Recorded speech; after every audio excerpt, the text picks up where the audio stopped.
Assalamualaikum warahmatullahi wabarakatuh. Yang terhormat adik-adik sekalian dan saudara-saudara yang sangat berbahagia, kita berada di rumah asal muasalnya Setia Hati Terapi. Tapi tidak baik kalau kita tidak berbicara bagaimana kok kena Esa Terapi secara begini. Esa Terapi yang semula bernama Setia Hati Pendak Sporokot, yang kemudian berubah nama menjadi Setia Hati Pemuda Sporokot. Ini didirikan oleh beliau Bapak Arjo Utomo pada tahun 1922 dan berkembang 1924 dan sampai sekarang. Siapa Arjo Utomo? Arjo Utomo adalah seorang patriotik, seorang perintis, dinamakan oleh pemerintah sebagai seorang perintis kemerdekaan. Karena hidupnya beliau di zaman penjajahan, dan beliau ini sangat kuat, sangat katakan getol sekali dalam melawan penjajah Belanda.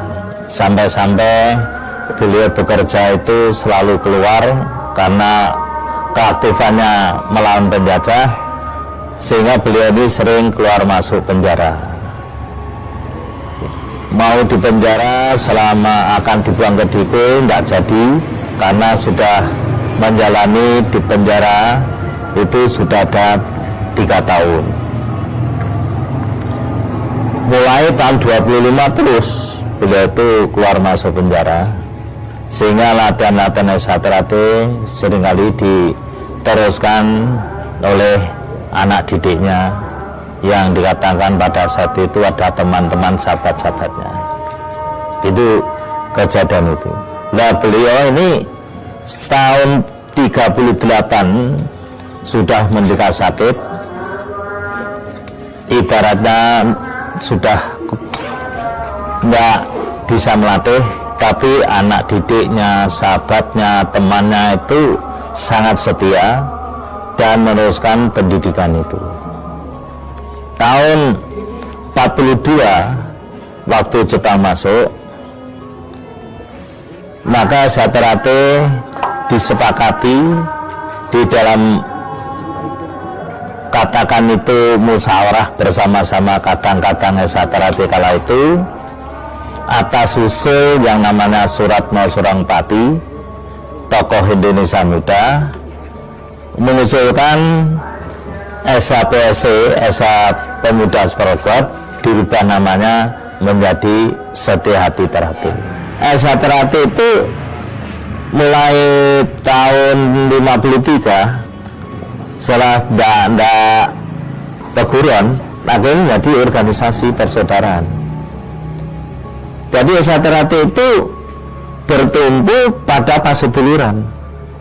Ini terbukti waktu saya kecil di Surabaya ada Esa Terapi dipimpin oleh Pak Darsono Arjindro. Kemudian di Mojokerto ada Esa Terapi dipimpin Pak Wedono. Di Madiun ada Esa Terapi dipimpin Pak Arjo Utomo, Pak Tomo Mangkujoyo. Nah, kemudian di Solo ada Esa Terapi dipimpin Makmur Kaji. Ada di Jogja yang dipimpin oleh Pak Sayo. Ini tidak ada hitam di atas putih sebagai hitam, tapi tujuan utamanya sana, untuk didik, menjadikan manusia betul-betul tak ada masalah. Bagaimana mencapai ini? Ya, melalui pencaksilat. Melalui pencaksilat, ternyata pencaksilat identik pendekar. Pendekar itu identik orang yang selalu membela kaum yang lemah. Kalau penjajah, melawan penjajah. Kalau gitu saya terbaik. Loh, terus ilmunya apa? Ilmunya mengenal jati dirinya sendiri. Karena setelah mengenal jati dirinya sendiri, kita tidak akan sulit mengenal orang lain. Karena orang mengenal jati diri berarti harus mengakui kelebihan dan kekurangannya.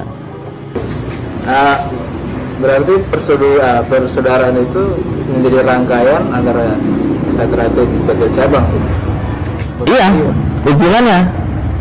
Jadi saya dengan Surabaya, saya dengan Jakarta, saya merasa tidak lebih.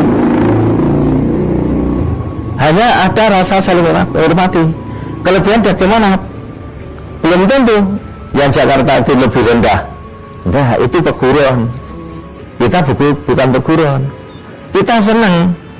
Saudara Jakarta, saudara di Bandung, lebih hebat senang. Bedanya situ. Hubungannya yang benar persaudaraan. Lalu tenggang rasa. Hormat menghormati, itu yang jadi. Pak, kembali ke rumah ini, bahwa harapan Bapak terhadap keluarga Setiati ke depannya dengan apa? Adanya rumah ini, Pak. Harapan Bapak apa, Pak? Harapan saya pada saudara saya, tahu cikal bakalnya hanya seperti ini, maka rumah ini yang saja mau saya jadikan museumnya Satrate, sehingga saudara kami bisa mengaca. Lu kok iso daging ini, berarti ada perjuangan yang gigih bisa indah. Dan bangunan yang sekarang ada di Satrate itu tidak ada melibatkan satu orang, dua orang dan minta bantuan dari pemerintah dan enggak. Itu murni dibiayai Satrate, tapi bukan murni dibiayai oleh oknum Satrate. Enggak. Kok bisa? Nyatanya bisa. Ya alhamdulillah dulur-dulur Satrate bisa menyadari, memahami. Yang saya inginkan kerukunan, kebersamaan lillahi ta'ala kalau bantu. Itu yang ada sih. Itu bagi saya apa nasihat almarhum Mas Imam, sepiro gedening sangsara yen tinampa amung dadi coba. Semua keungsaran pasti ada cobaan-cobaan. Nah, dengan cikal bakal di rumah beliau ini kita merasa bangga, tapi saya juga prihatin ternyata tempatnya ini harus berbagi. Saya tadi merintahkan Pak Ada Pariwur, nggak usah nunggu lama-lama, mulai besok tolong diperbagi, sehingga kalau ada tamu itu rasanya itu kita nggak malu barang gitu. Nah, itulah sekelumit sejarah Satrate.